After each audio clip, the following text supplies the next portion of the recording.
Grand ஜெனோக்கு மரியாதை கொடுக்கலன்னா அப்புறம் பிரச்சனை நமக்கு தான். இன்னொரு விஷயம் தெரியுமா, அந்த ஓம்னி கிங் தான் கடவுள்கள்லயே ரொம்ப முக்கியமானவர். கடவுள்களோட வரிசையில பார்த்தா அவருக்கு மேல யாருமே இல்ல. அப்பனா மொத்த பிரபஞ்சத்திலேயே அவர்தான் பலசாலின்னு சொல்ல வரீங்களா?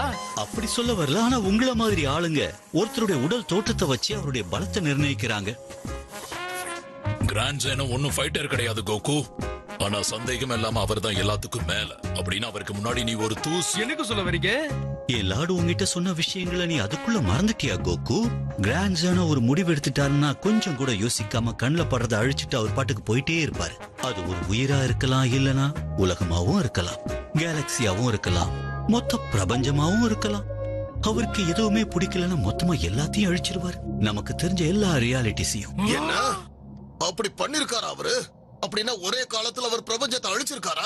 அழிச்சிருக்காரே.